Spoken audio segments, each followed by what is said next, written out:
जय श्री राम दोस्तों, स्वागत है आप सभी का सनातन धर्म यात्रा में। दोस्तों, पिछले वीडियो में आपने मनुस्मृति के 5वें अध्याय के 45 श्लोकों को सुना और समझा।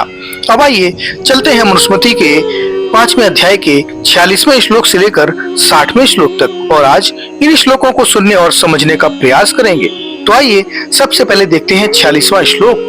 इसमें लिखा है, यो बंधन बद्ध क्लेशानि प्राणिनाम च चिकीर्षति स सर्वस्य हित प्रेप्सु सुखमत्यंत मनुष्यते।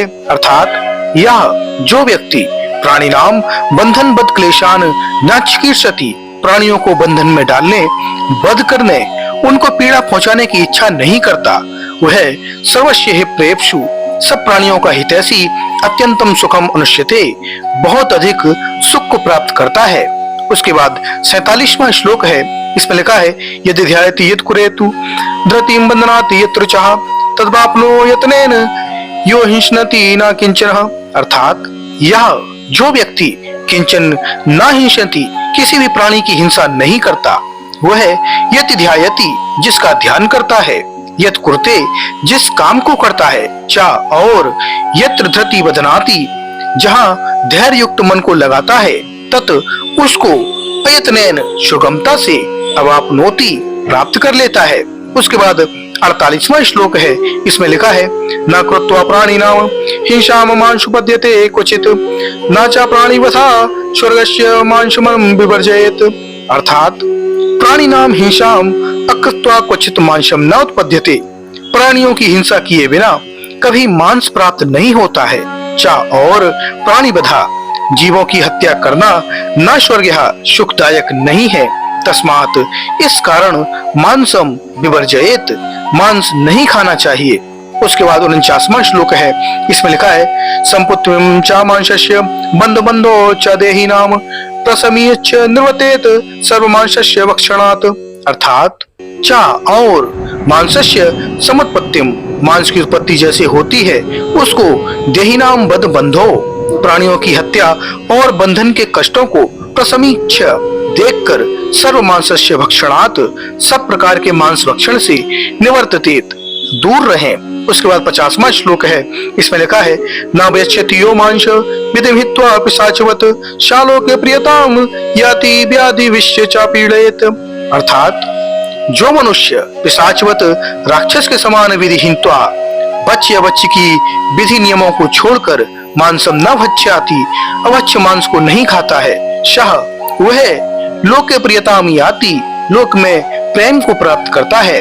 चा और व्याधि भी न पीड़ित, रोगों को भी उससे पीड़ित नहीं होता। अब इसकी अनुशीलन देखिए तो 50वां श्लोक प्रक्षिप्त है। पहला कारण है अंतर्विरोध। मनु की मान्यता के अनुसार सभी प्रकार का मांस भक्षण निषिद्ध और निंदित है। इस श्लोक में विधि शब्द द्वारा केवल विधि रहित मांस की निंदा है, शेष न्याय से विधि पूर्वक मांस का समर्थन है। अतः यह मान्यता मनु विरुद्ध है। विस्तृत समीक्षा 4 अध्याय के 26 से 28 श्लोकों पर देखिए। दूसरा कारण है प्रसंग विरोध। पूर्व पर प्रसंग सब प्रकार के मांस भक्षण के निषेध का है। 49वें श्लोक में निर्वतेत सर्व मांसस्य भक्षणात् कहा है और 51वें श्लोक में मांस प्राप्ति से संबद्ध सभी व्यक्तियों को पापी माना है। बीच में विधि और अविधि के आधार पर मांस भक्षण की निंदा या प्रशंसा पूर्व पर प्रसंग विरुद्ध है। अतः 50वां श्लोक प्रक्षिप्त है। तीसरा कारण है शैलीगत आधार। इसकी शैली भी अयुक्त युक्त है। विधि रहित मांस खाने वाले रोगों से पीड़ित होता है और विधि पूर्वक खाने वाला पीड़ित नहीं होता। यह कथन निराधार है। मांस के गुण यज्ञ में डालकर खाने से कदापि नहीं बदल सकते। इस प्रकार भी यह प्रक्षिप्त सिद्ध होता है। उसके बाद 51वां श्लोक है। इसमें लिखा है, अनुमंता विशेषिता निहंता क्रय विक्रयी संस्कर्ता चोपहर्ता च खादकस्येति घातकः। अर्थात अनुमंता, मारने की आज्ञा देने वाला, विशेषिता, मांस को काटने वाला, निहंता, पशु को मारने वाला, क्रय विक्रयी, पशुओं को मारने के लिए मोल लेने और बेचने वाला, संस्कर्ता, पकाने वाला, उपहर्ता, परोसने वाला, चा और खाद का, खाने वाला, इति घातकः, ये सब हत्यारे और पापी हैं।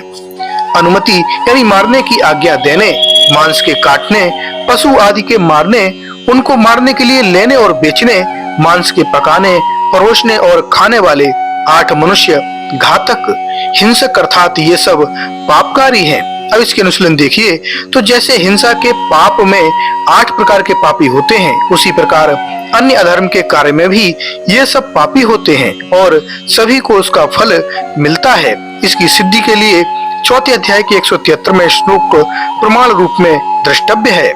उसके बाद 52वां श्लोक है, इसमें लिखा है स्वमांशम परमांशेम यो वर्धितु मिच्छति अनवचर्य पितृ देवांश अतंभ्यो नास्त पुण्य कृतः, अर्थात पितृन देवान अनवचर्य, पितरों और देवताओं की बिना पूजे या जो व्यक्ति परमांशेन दूसरे प्राणियों के मांस से स्वमांसम वर्धितुम इच्छति अपने मांस को बढ़ाना चाहता है तथा अन्य अपुण्यकृत न अस्ति, उससे बढ़कर भारी पाप कोई दूसरा नहीं है। उसके बाद 53वां श्लोक है, इसमें लिखा है वर्षे वर्षे अश्वमेधेन यो यजेत शतम चमः मांसानि च खाद्यस्तु पुण्यफलम शमम, अर्थात जो व्यक्ति शतशमः 100 वर्षों तक वर्षे वर्षे अश्वमेधेन यजेत प्रतिवर्ष अश्वमेध यज्ञ करता है चा, और यह जो मांसानि न खादेत मांस नहीं खाता ततो पुण्य फलम शमम, उन दोनों के पुण्य का फल बराबर होता है। उसके बाद 54वां श्लोक है, इसमें लिखा है फल मूलाश्न मैथन्यो अन्य च भोजन है न तत्फल वाप्नोति यशमांश परिवर्जनात्, अर्थात मेधेय फल मूल अश्न है, पवित्र फल मूल खाने से चा और मुनि अन्ना भोजने, निवार आदि मुनियों के अन्न चावल आदि खाने से भी तत्फलम न अवाप्नोति, वह पुण्य फल प्राप्त नहीं होता। यत जो मांस परिवर्जनात्, मांस के छोड़ने से होता है। उसके बाद 55वां श्लोक है, इसमें लिखा है मांसः भक्ष्यति अमूत्रः यस्य मांसमिहादम्यहम् एत मांसस्य मांसत्वं प्रवदन्ति मनीषिणः, अर्थात ये अहम यस्य भशम अदिम अमूत्र मांसा भक्षयिता, इस जन्म में मैं जिसके मांस को खा रहा हूँ, पर जन्म में माम भुक्षे सा, वह मांसम यानी मुझे खाएगा। एतत् मांसस्य मांसत्वम, यही मांस का मांसपन अर्थात अभिप्राय या मांस खाने का फल मनीषिणा प्रवदंती, विद्वान लोग बतलाते हैं। उसके बाद 56वां श्लोक है, इसमें लिखा है ना भांस वक्षणे दोषो न मध्य न च मैथुने प्रवृत्तिरेषा भूतानाम निवृत्तस्य महाफला, अर्थात न मांस वक्षणे दोषः, न मांस खाने में कोई दोष है, न मध्य न शराब पीने में, चा और न मैथुने न किसी के साथ मैथुन करने में कोई बुराई ही है, ऐसा भूतानाम प्रवृत्ति, यह प्राणियों का स्वभाव ही है। तो किंतु निवृत्ति महाफला, इनका त्याग करना महाफल देने वाला है, अतः इन्हें त्याग देना चाहिए। अब इसकी अनुशीलन देखिए तो 52 से 56 श्लोक निम्न आधारों के अनुसार प्रक्षिप्त सिद्ध होते हैं। पहला कारण है अंतर विरोध। 52वां श्लोक विधि पूर्वक मांस भक्षण का विधायक है। 56वां सर्व प्रकार के मांस भक्षण का। मनु ने सब प्रकार के मांस भक्षण का निषेध किया है। मांस भक्षण तो क्या, उनमें सहयोगी को भी दोषी माना है, जैसा कि 5वें अध्याय के 51वें श्लोक में है। मनु विरुद्ध मान्यता होने से ये श्लोक प्रक्षिप्त हैं। विस्तृत समीक्षा 4 अध्याय के 26 से 28 श्लोकों पर दृष्टव्य है। इसी प्रकार मध्य विवाद भी मनु विरुद्ध है। मनु ने वर्जयित मधुमांसम चाह 2 अध्याय के 152 और 5वें अध्याय के 14वें श्लोक में कहकर मधु अर्थात मध्य का स्पष्टता निषेध किया है। 52वें श्लोक में मृतक श्राद्ध की मान्यता के आधार पर मांस भक्षण का संकेत है। यह मान्यता भी मनु विरुद्ध है। देखिए 3 अध्याय के 119 से 284 श्लोकों पर अंतर विरोध शीर्षक समीक्षा। इसी प्रकार किसी एक ही कर्म द्वारा परजन्म की योनि का निश्चय करना भी मनु विरुद्ध है। मनु अनेक कर्मों के आधार पर उत्तम, मध्यम, अधम योनियों की प्राप्ति मानते हैं। 12वें अध्याय के 3 से 9, 40 से 52 और 73 से 74वें श्लोक में ये लिखा हुआ है। इस प्रकार अनेक अंतर विरोधों के आधार पर ये श्लोक प्रक्षिप्त हैं। दूसरा कारण है शैलीगत आधार।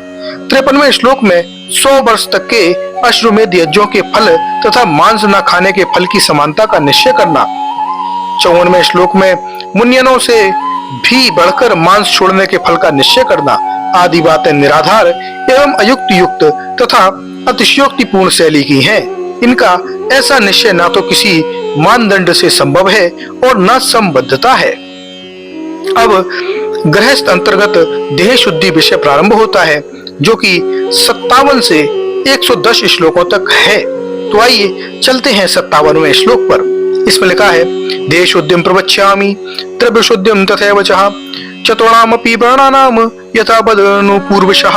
अर्थात चतुर्णाम अपि वर्णानाम, अब मैं चारों वर्णों की अनुपूर्वशः क्रमशः पहले देह शुद्धिम शरीर और शरीर संबंधी शुद्धि 105 से 110वें श्लोक में चा, और फिर तथा एव उसी प्रकार चारों वर्णों के लिए द्रव्य शुद्धिम यानी पात्र वस्त्र आदि पदार्थों की शुद्धि 111 से 146वें श्लोक को प्रवक्ष्यामि कहूंगा। अब इसके अनुसार देखिए तो देह शुद्धिम पाठ मौलिक। इस श्लोक के प्रथम पाद में प्रेत शुद्धिम पाठ प्रचलित संस्कारों या संस्करणों में प्रचलित है। इसके स्थान पर देह शुद्धिम पाठ होना चाहिए, ऐसा मनु की शैली और विषय विवेचन से संकेत मिलता है। प्रतीत होता है कि अन्य प्रक्षेपों के समान कालांतर में जब प्रेत जन्म आदि में शुद्धि क्रिया का एक कर्म कांड का रूप ले गई, तब यह पाठ भेद करके प्रेतादि विषय के श्लोक मिला दिए गए।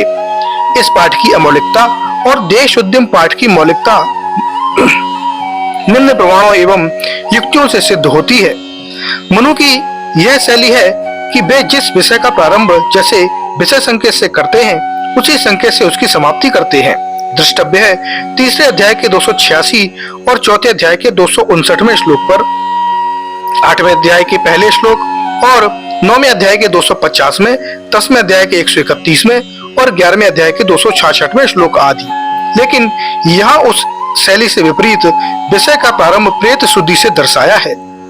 5वें अध्याय के 57वें श्लोक और समाप्ति शरीर शुद्धि से 5वें अध्याय के 110वें श्लोक विषय समाप्ति सूचक श्लोक के पदों से यह सिद्ध होता है कि यह शरीर शुद्धि का विषय था, न कि प्रेत शुद्धि का।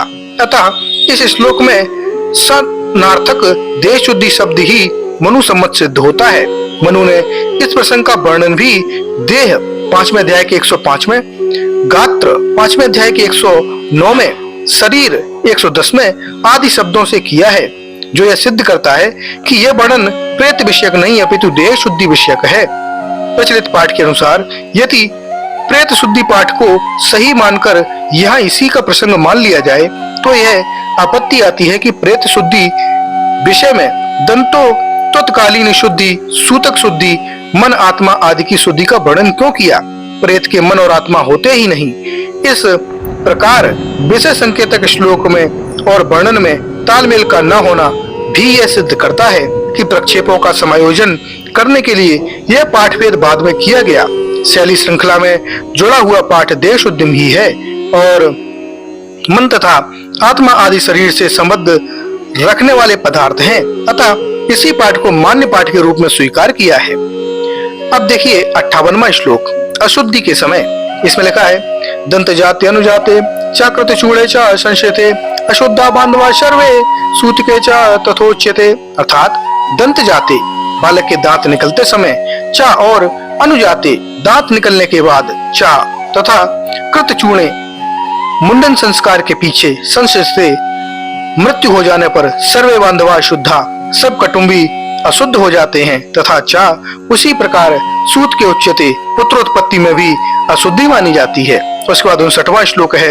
इसमें लिखा है, दशाम शावमाशोचम सपिंडेषु विधीयते अर्वाकत्व दंशथा भयमेका विवाह। अर्थात सपिंडेषु एक उदर या कुटुंब के लोगों में शावम और शौचम सब संबंधों शुद्धि 10 अहम अस्तना संचयात अर्वाक त्रि अहम एव विधीयते। 10 दिन तक या अस्थि चुनने से पहले 3 दिन तक अथवा एक ही दिन की विहित की है। अब इसके अनुसार देखिए, पिंड का अर्थ शरीर है, सपिंडा का अर्थ एक ही माता पिता के शरीर से जन्म लेने वाले व्यक्ति अर्थात भाई बहन।